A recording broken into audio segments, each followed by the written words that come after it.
anakku yang kedua, Yafik ya. Jadi tadinya sehat, tiba-tiba sore-sorenya dia panas. Nggak berapa lama dapat kabar juga suami tiba-tiba panas juga, dan itu jadi pikiran tuh sudah aduh ini mungkin Omikron gitu. Dalam keadaan pusing sendiri langsung aku bilang sama suamiku dan juga anak-anak, itu satu rumah itu 4 orang yang kena DBD ya guys.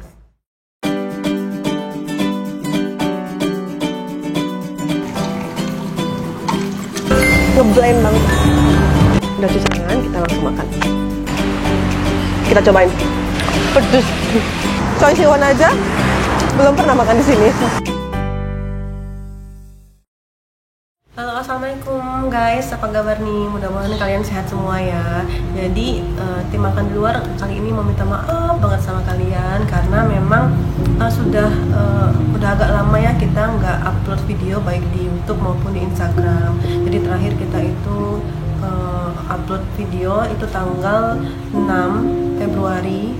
Nah sampai sekarang kita belum upload juga. Jadi padahal kan kemarin kita habis jalan-jalan ya, kita tur di Java, jadi makan di luar tur di Java. Jadi banyak video-video yang sudah ada stok di kami, tapi karena ada musibah jadi nggak sempet diedit maupun diupload. Jadi mohon maaf, semoga kedepannya sehat-sehat semua dan lancar. Jadi kebetulan hari ini aku mau sharing aja bahwa ternyata kita kan selama ini tertuju ya, maksudnya fokus kita tuh harus terhindar dari penyakit yang namanya COVID-19 ataupun Omikron juga ya. Nah, jadi di pikiran kita tuh selama ini selalu aja hati-hati dengan Omikron dan COVID ini. Padahal guys, jadi ada penyakit lain yang tidak kalah membahayakannya daripada Omikron itu sendiri. Dan kebetulan itu sudah kami alami, jadi keluargaku sudah mengalaminya. Nah kebetulan itu penyakitnya itu ya kalian tahu semua lah. Jadi mungkin penyakit sudah lama ya, dan sekarang tuh memang ternyata lagi booming juga. Jadi nama penyakit DBD guys, demam berdarah ya. Nah ini selama seumur hidup kali ya sampai sekarang itu khususnya kalau aku sih nggak pernah ngerasain dan tidak pernah keluarga deket gitu, keluarga inti tuh mengalami DBD gitu. Nah kebetulan minggu lalu guys keluarga suamiku dan juga anak-anak itu satu rumah itu 4 orang yang kena DBD ya.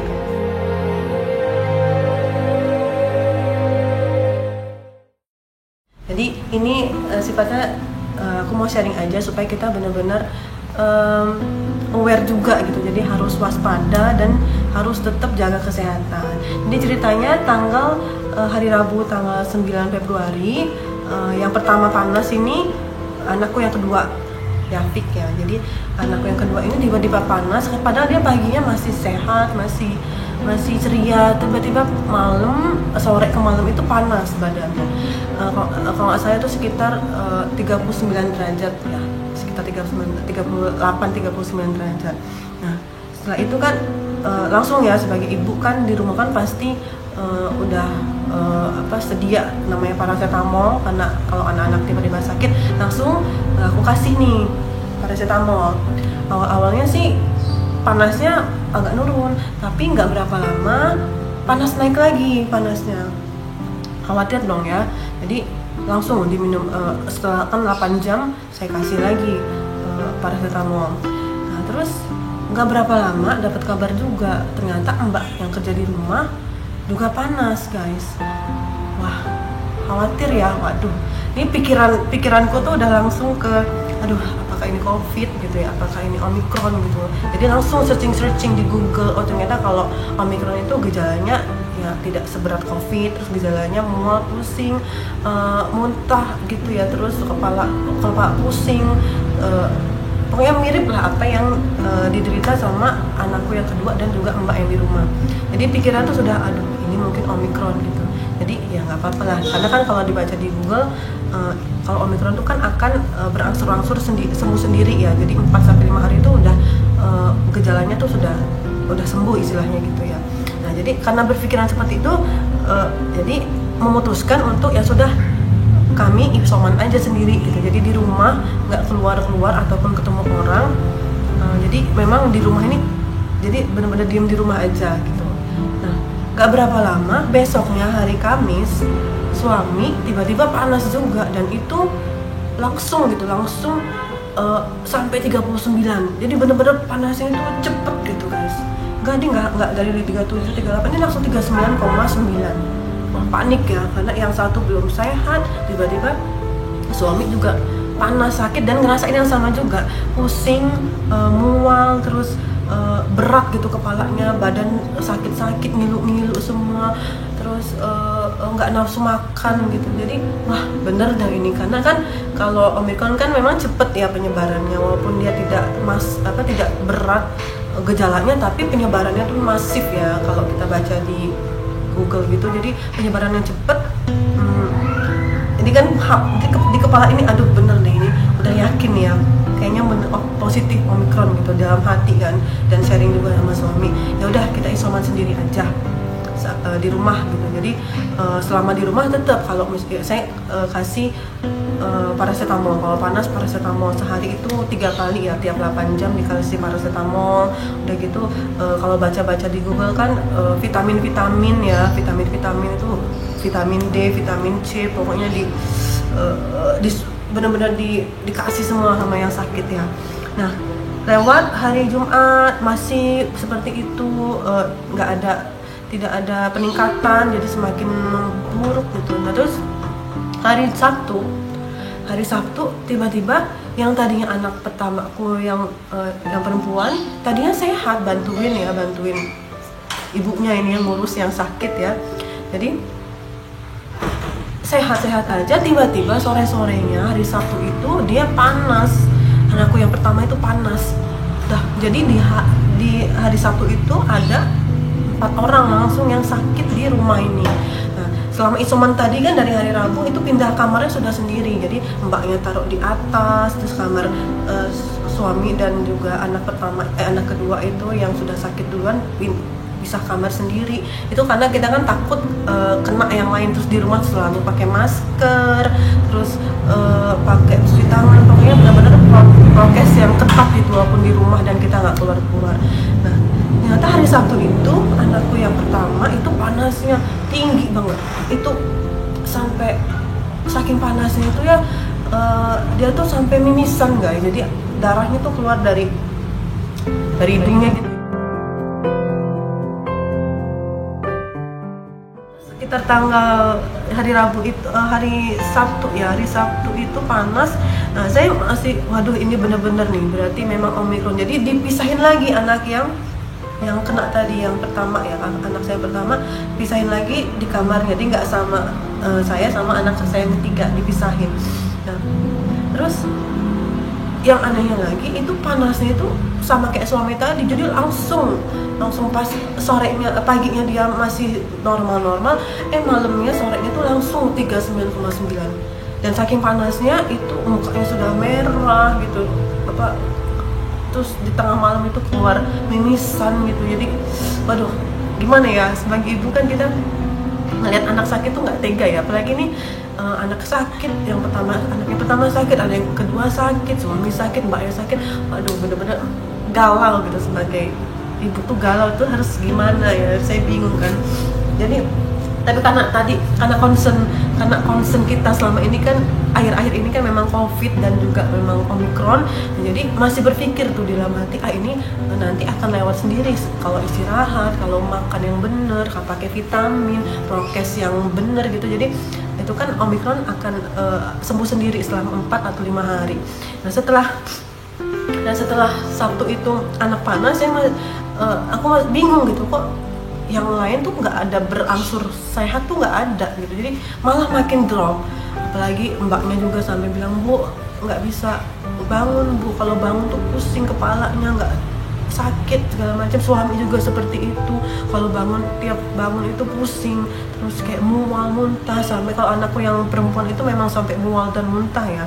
Nah, akhirnya berpikir juga dalam hati ini, kok kalau Omicron kok nggak sembuh ya, maksudnya nggak ada fase untuk yang setelah 5 hari itu, setelah 4 dan atau 5 hari itu nggak ada penurunan gejalanya, jadi malah meningkat gitu, malah menurun kondisi badan yang semua sakit ini. Akhirnya mengambil keputusan yang tadinya cuma kami memutuskan untuk isoman di rumah tanpa keluar rumah ataupun ketemu orang.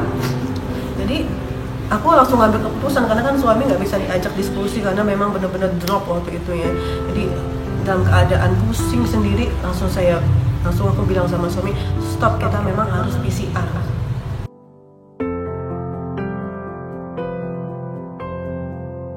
Aku bilang kita harus tahu ini nih apa. Aku bilang ini apakah Omicron ataupun bukan. Kalau Omicron kenapa kok gejalanya tuh nggak menurun, malah makin kondisi badannya makin menurun gitu, makin nggak ada daya, nggak ada tenaga untuk berdiri pun pusing. Jadi akhirnya hari Minggu pagi tadinya suami menolak tuh PCR, nggak usah kita isoman aja, tapi dalam hatiku tuh kok ini bukan Omicron gitu, ini sesuatu yang beda. Akhirnya setelah dipaksa dan dengan ya karena memang nggak bisa ya, karena drop banget, jadi udah naik mobil, aku setirin gitu, PCR lah kita di klinik yang dekat rumah aja.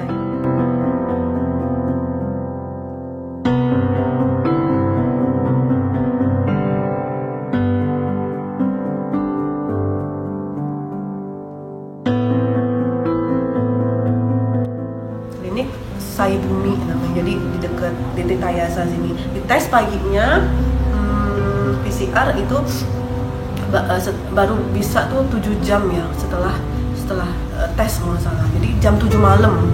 Jadi jam 7 malam itu baru hasil keluar. Itu kan deg-degan ya, karena dari situ kan kita nggak tahu nih, karena kita takut nih, yang masih sehat itu kan takut nih, apalagi kalau kena sama anakku yang ketiga, karena kasihan masih kecil, masih 5 tahun. Jadi menunggu ketiga pasien, akhirnya nggak keluar juga, jam 7 malam udah saya hubungin lagi pihak Sai Buminya. Terus ternyata pas dikasih hasilnya itu negatif.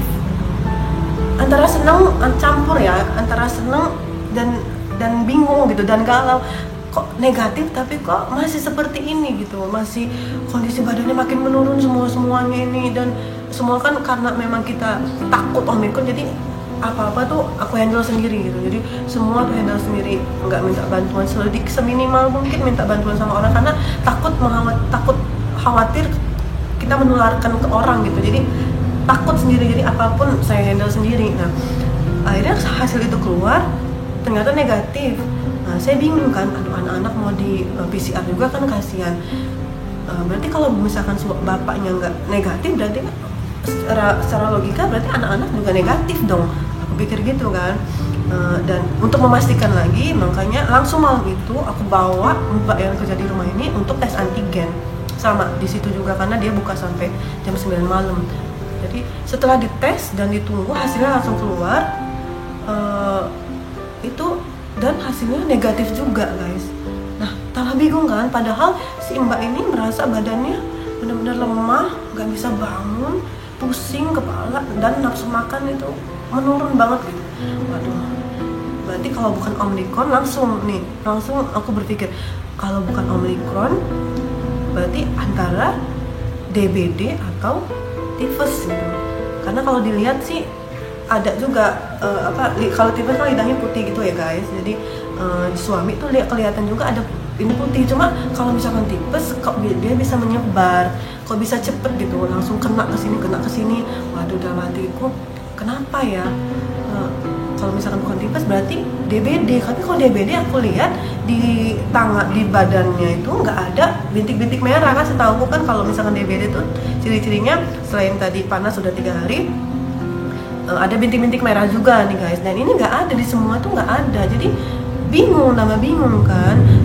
Makanya itulah, ini ada kelalaian juga nih di pihak di saya ya, khususnya yang sehat ini ya.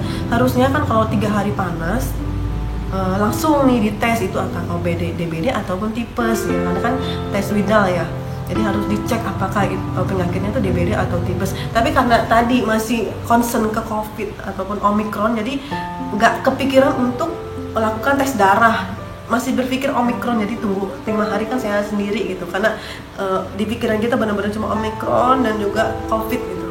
Akhirnya pas hari Senin, kebetulan kan rumahku kan sebelah dengan puskesmas ya, sebelahan banget, jadi langsung ke puskesmas cek darah.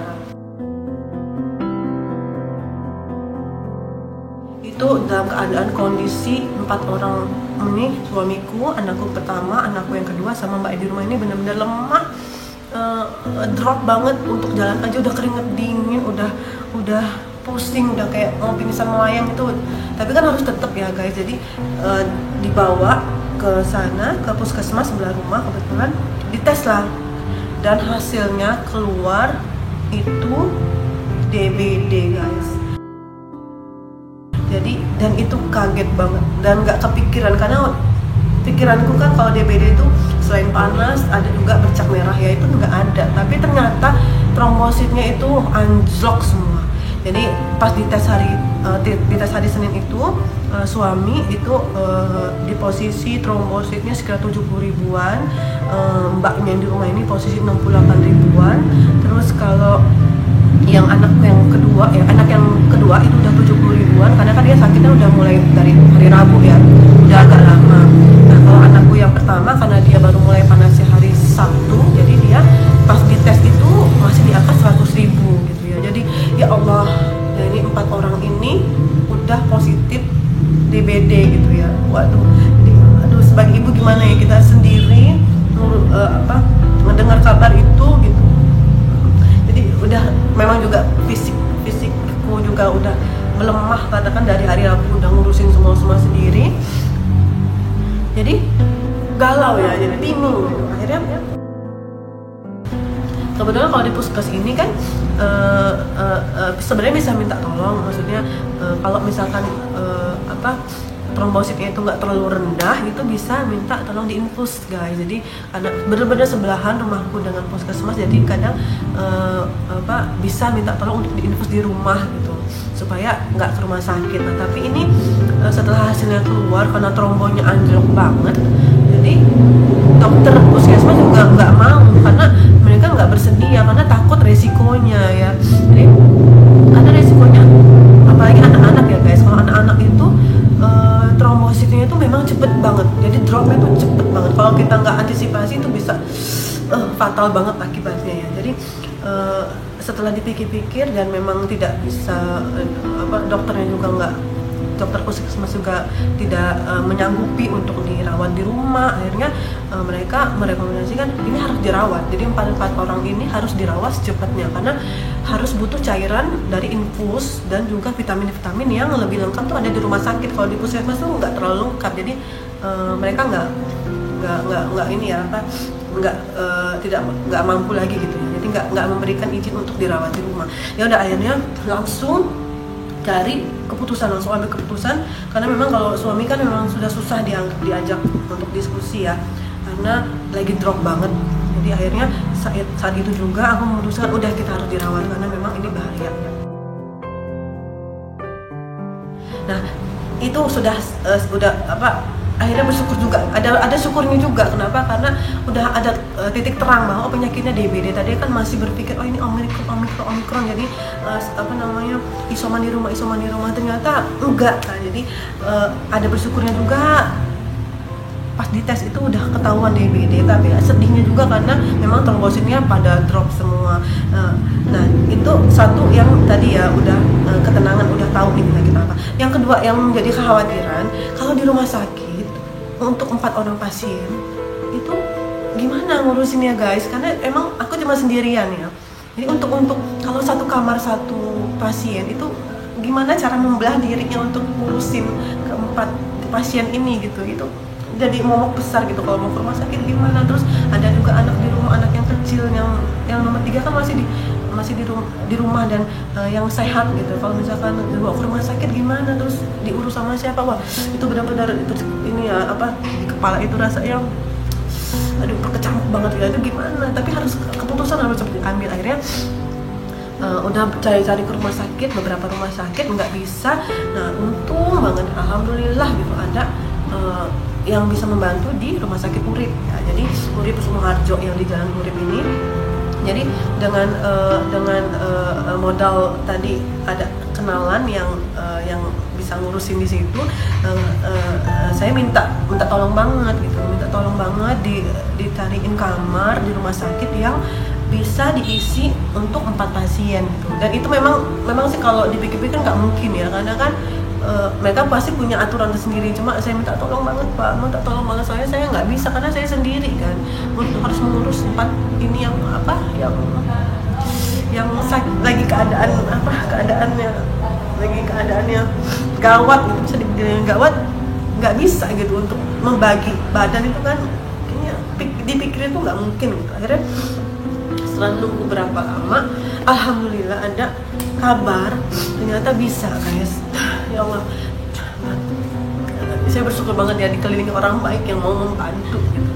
Dan alhamdulillah jadi Pak ada di kamar, bisa di Rumah Sakit Urip Sumoharjo dibantu satu kamar itu ada 4 bed. Jadi memang itu kamarnya sebenarnya untuk kamar satu ya, satu orang pasien, tapi karena besar jadi bisa diisi 4 bed.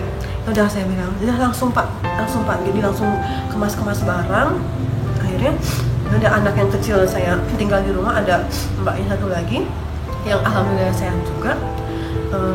Langsung itu bawa seadanya dulu barang. Yang penting pikiranku tuh yang penting 4 pasien ini harus segera dapat cairannya, dapat infus gitu. Jadi barang-barang yang seadanya dibawa dulu. Langsung lah saya nyetir itu dengan bawa, rasanya gimana ya, nyetir terus bawa 4 orang yang lagi istilahnya lagi bener-bener drop banget, lagi lemes banget gitu ya. Tapi dengan tetap tenang, tetap nggak panik ya, walaupun memang pasti panik banget ya guys ya, cuma berusaha untuk tenang.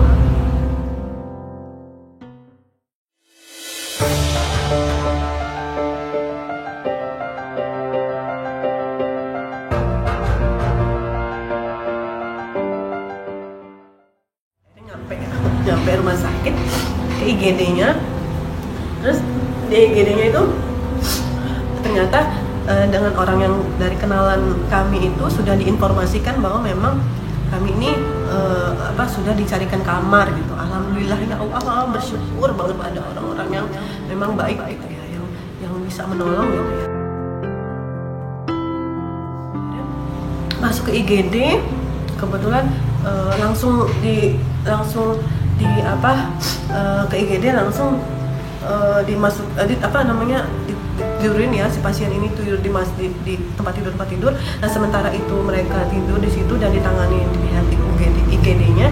Nah aku kan harus administrasi segala macam ya.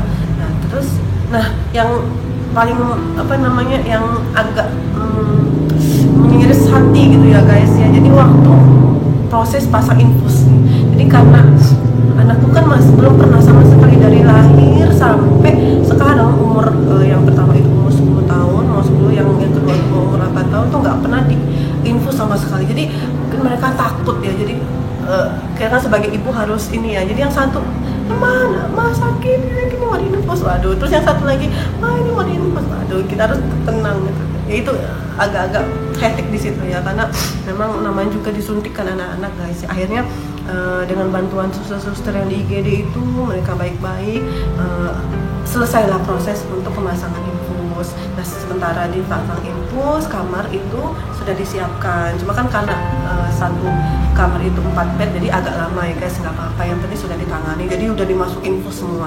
Jadi istilahnya tuh langsung, Bu ini kita guyur ya, mungkin dalam pikiran gue itu guyur cairan itu ya, mungkin ya didorong terus supaya trombosit nggak terlalu kekurangan cairan. Nah akhirnya nggak berapa lama nunggu itu, tapi walaupun memang nunggu lama, cuma menurutku tuh prosesnya alhamdulillah dibantu sama orang baik dan juga kelancarannya dari Allah juga ya. Jadi itu siang itu 4 pasien ini sudah masuk ke kamar.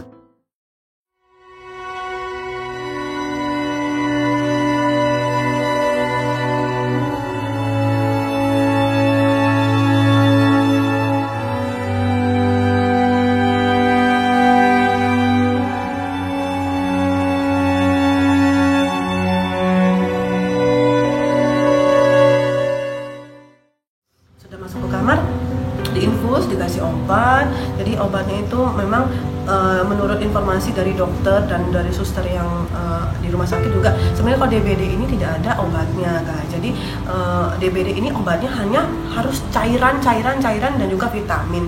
Jadi harus banyak minum. Jadi dibantu dengan infus juga, tapi infus kan paling cuma berapa persen yang ngaruh, dan yang ngaruh banget tuh memang minum langsung. Cuma dalam kondisi seperti itu susah banget untuk memang memaksa si pasien-pasien ini untuk minum banyak guys, karena kalau minum pasti muntah gitu. Ada yang sampai mbakku itu juga muntah.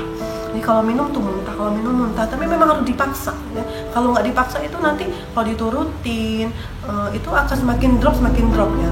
Nah akhirnya berlalulah hari itu. Nah hari ke pertama kita di paginya itu kan jam 6 pagi, itu jam 6 pagi di ini aja guys ya, diambil darahnya, dicek lagi trombositnya. Waduh, ternyata kan pikiranku udah ditanganin di rumah sakit nih, jadi trombosit cepat naik ya. Ternyata enggak guys, itu momen sedih juga. Jadi pas dikasih tahu hasil tes darah yang hari pertama itu, oh ya Allah, itu turun semua. Jadi yang tadinya suami itu tadi 70 ribuan, itu bukannya naik, malah turun sampai ke angka 38 ribu. Terus kalau yang mbaknya itu dari 68 ribu ke 35 ribu. Terus kalau anakku yang kedua itu dari 70 ribu itu turun naik. Nah kalau dia kan memang fasenya sudah naik ya, jadi naik 771 ribu. Nah itu agak tenang ya. Nah tapi anakku yang pertama ini dari 100 ribu cuma sehari ya, itu langsung turun drop 55 ribu. Itu cepet banget dropnya. Bayangin ya kalau misalkan aku nggak ngambil keputusan dirawat, jadi dirawat di rumah aja, itu langsung drop sebanyak itu. Apa yang harus aku lakukan kan nggak ngerti ya. Jadi memang benar-benar harus ditangani dengan yang lebih profesional. Nah, jadi selama di rumah sakit itu memang harus dipaksa makan, harus masak minum, dan memang yang agak susah ya guys. Cuma memang harus benar-benar ditelatenin gitu, tiap 15 menit minum gitu. Jadi kalau obat dari rumah sakit itu memang cuma infus sama obat-obat vitamin D, vitamin C, dan kalau misalkan mual ada obat mualnya. Nah kan dapat informasi dari teman-teman, dari keluarga. Nah coba angkat akhirnya memang aku beli nih. Jadi ada madu plus angkat, itu ada plus jambu bijinya, ada plus daun mantangnya juga. Terus ada juga katanya vitamin jambu biji, beli juga itu kalau nggak salah merek CD apa ya, itu bagus banget untuk naikin trombosit. Akhirnya berlalulah hari kedua, dicek ternyata bukannya naik, malah anakku yang mbaknya, terus suamiku, terus anakku yang kedua itu kan sudah mulai naik ya. Nah, jadi udah mulai ada di 45 ribu, 54 ribu, ada juga yang 101 ribu ya. Nah anakku yang pertama ini dari yang 55 ribu cek hari pertama, hari kedua itu langsung dicek turun lagi sampai 28 ribu. Gimana nggak panik ya guys. Jadi itu kalau trombosit itu kan mempengaruhi benar-benar keseimbangan mungkin ya, kekuatan gitu. Jadi kalau trombosit anjlok berarti kan memang drop banget badan itu. Memang kalau dilihat badannya itu memang anakku yang pertama itu udah lemah banget, itu masih panas, masih keadaan panas, dan sampai hari itu pun malamnya ya itu mimisan juga di rumah sakit, itu mimisan, dan mimisannya lebih banyak. Itu kan panik ya. Tapi ya sudah, kita berdoa aja. Jadi semua itu memang harus sendiri, karena memang aku tuh pengen benar-benar semua tuh aku yang ngurus gitu ya. Jadi akhirnya hari ketiga dicek lagi, tadi udah mulai naik. Memang fasenya kan seperti itu ya, kalau DBD itu memang fasenya dari panas terus turun drop, nanti naik lagi gitu ya. Itu tuh yang harus diperhatikan banget guys. Kalau misalkan DBD itu misalkan hari kedua apa hari ketiga gitu, dia udah badannya udah nggak panas lagi, udah dingin, udah normal bahkan ya. Nah itu padahal itu trombosit lagi sedang turun-turun ya guys. Itu sering lagi drop-dropnya banget. Jadi kayak anakku yang kedua itu dia menggigil, padahal badannya udah nggak panas. Kan seneng ya kalau nggak panas ya ibu-ibu biasanya, padahal itu enggak. Itu adalah fase yang kritis harusnya. Nah itulah gunanya kita tuh memang benar-benar kasih ke profesional tuh kayak gitu, karena kita kan kadang nggak ngerti ya guys. Nah jadi hari ketiga, hari Rabu itu alhamdulillah mbaknya udah boleh pulang, terus anakku yang kedua udah boleh pulang. Jadi tinggal 2 nih pasiennya nih. Tadi pasiennya ada 4, jadi sekarang tinggal 2. Terus mereka pulang ke rumah, tapi dengan catatan harus tetap banyak minum karena dan makan, itulah yang kunci utama untuk kesembuhan DBD itu, banyak minum, banyak makan, dan juga cairan gitu. Akhirnya tinggal 2 lagi nih pasiennya di rumah sakit. Terus hari Kamis dicek lagi, alhamdulillah suami sudah naik, sudah sampai trombositnya 100.000, jadi akhirnya boleh pulang. Tapi karena mau bantuin aku ngurusin anak yang pertama, jadi dia tetap di rumah sakit. Nah, anakku yang pertama ini kan karena memang dia startnya baru hari Sabtu ya, sedangkan yang lain tuh udah dari hari Rabu dan hari Kamis. Jadi memang yang anakku yang pertama ini yang paling lama nih pulang dari rumah sakit. Tapi alhamdulillah banget, jadi hari Jumat dicek darahnya, trombositnya ternyata sudah mulai naik. Jadi memang fase terendah dia itu di angka 28.000 gitu ya. Jadi alhamdulillah nih guys, jadi hari Jumat semua pasien itu yang 4 orang yang tadi di rumah sakit semua udah bisa keluar semua, pulang ke rumah. Tapi dengan tetap menjaga asupan cairan dan juga makanan yang cukup gitu ya, karena supaya trombositnya cepat naik lagi normal. Karena kan kalau baca-baca gitu memang trombosit yang normal itu sekitar 150.000 minimal ya, masih agak jauh ya, tapi sudah boleh keluar dari rumah sakit. Oke guys, jadi sebenarnya itu sharing aja. Jadi memang kita ini sekarang ini memang lagi ditakut banget gitu, ditakutkan banget dengan Omicron ataupun COVID. Tapi ternyata ada penyakit yang lain juga yang harus kita aware gitu. Salah satunya tadi itu DBD. Jadi DBD itu memang kalau satu di kawasan itu sudah satu kena, berarti harus diumumkan, harusnya minimal diumumkan bahwa ada yang kena, jadi harus dilakukan fogging. Nah kebetulan kemarin waktu keluargaku semua masuk rumah sakit, jadi rumah ini kan tinggal mbaknya aja sendiri yang satu, jadi di fogging, jadi rumah ini di fogging semua, dalamnya luarnya semua di fogging. Alhamdulillahnya memang bersyukurnya banget, jadi aku punya rumah di sebelah puskesmas, jadi cepat tindakannya ya, alhamdulillah. Jadi terima kasih banget dari pihak puskesmas juga. Nah sekarang yang menjadi pertanyaanku itu sebenarnya dari mana ya di rumah ini nih apa yang bisa menjadi pemicu adanya si nyamuk Aedes itu gitu. Nah setelah dipikir-pikir, apa mungkin ada akuarium ya, kan di rumah memang ada akuarium ikan ya, dan juga ada kolam ikan juga di belakang. Apakah itu salah satu penyebab munculnya si nyamuk Aedes itu ya, yang menyebabkan DBD. Nah setelah aku lihat juga kayaknya kemungkinan sih memang bisa menjadi salah satu penyebab munculnya si nyamuk tadi guys ya. Karena kalau misalkan air yang tergenang sedikit aja itu bisa jentik nyamuk bisa tumbuh di situ. Nah ini memang kalau dilihat si akuarium ini di rumah memang ada ikannya, tapi kan untuk bagian filternya itu apakah aman? Jadi harus hati-hati bagi kalian yang memang penggemar atau yang merawat yang punya akuarium ataupun punya kolam di rumah, harus dicek benar-benar kebersihannya. Apakah bisa jentik nyamuk itu muncul di daerah itu gitu. Jadi salah satunya mungkin kedepannya kalau misalkan masih mau mempertahankan si akuarium di rumah, itu pesennya berarti harus dikasih ikan guys. Jadi supaya kalau misalkan ada jentik nyamuk yang udah mulai tumbuh di tempat itu langsung dimakan sama si ikannya gitu. Itu mungkin salah satunya. Terus kebersihan lingkungannya juga ya guys. Jadi dan ternyata memang sebelum rumah kami kena semua DBD ini, ada beberapa rumah di daerah kami ini juga ternyata ada yang positif DBD gitu. Jadi untuk pesannya juga mungkin untuk pihak yang berwenang gitu ya, atau pihak puskesmasnya atau pihak RT RW, kalau misalkan ada satu kasus yang sudah ada positif terkena DBD di daerah itu, harusnya memang langsung dilakukan fogging gitu, supaya menghindari si nyamuk itu menggigit ke orang lain yang ada di rumah lain gitu, dan kena semua gitu. Jadi itulah ininya ya, pesannya gitu ya. Jadi semoga kita semua hati-hati semua. Memang Omicron ini dan COVID-19 ini memang gawat, tapi ternyata ada lebih gawat lagi guys ya penyakitnya, itu DBD, dan keluargaku udah merasakan.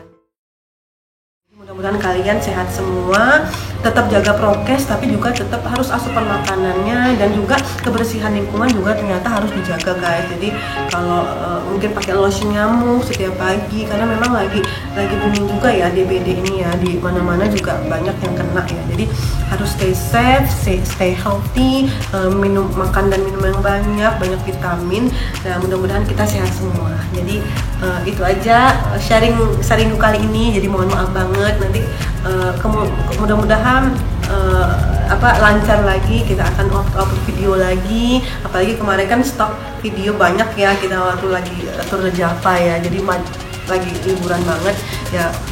Makasih nih udah dengerin sharing kali ini. Mudah-mudahan bisa menjadi inspirasi bagi kalian supaya tetap sehat dan tetap supaya bisa berkumpul dengan keluarga. Terima kasih udah nonton. Assalamualaikum.